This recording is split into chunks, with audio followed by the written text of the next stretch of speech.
Good afternoon, everybody, and welcome to another GA Canine training video. Today we're featuring our snake aversion training. Now, before you really get into this and think that this is cruel and unusual punishment, keep in mind for just one moment that we've had 5 dogs bitten last year due to their incredibly high drive nature and the want and desire to get anything that's moving inside their kennels. 2 of those dogs were bitten so badly there is a chance we could have lost them. This cost untold agony and pain, lots of treatment, and it was incredibly expensive.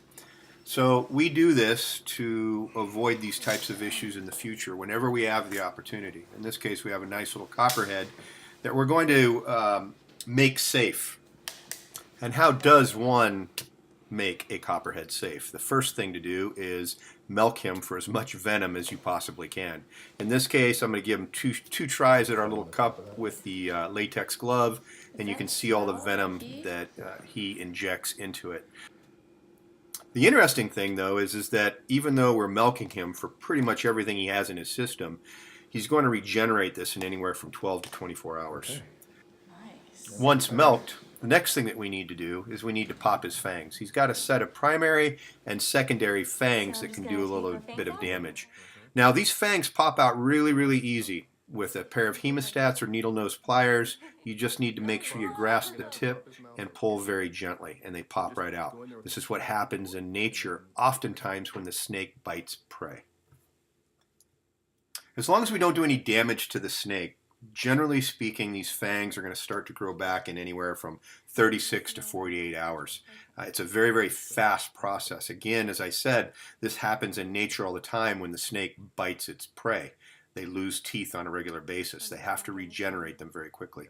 In this video, you can see actually the primary and the secondary fangs just on this one side.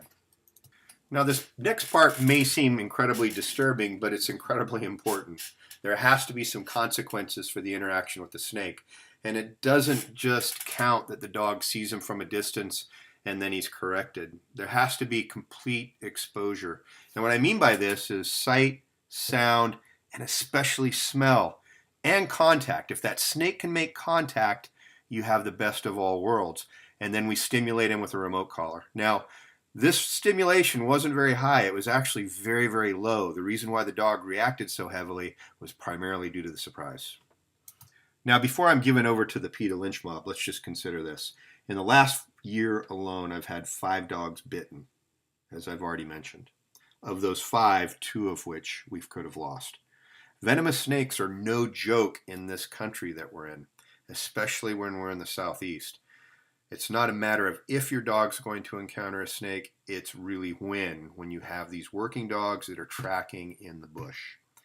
Now, what our training does is it gives you a situation where there's some modicum of safety. Not complete safety, but if the dog can smell the snake from a distance, or he sees him or he hears him, he's going to avoid him. This is something he's always going to remember.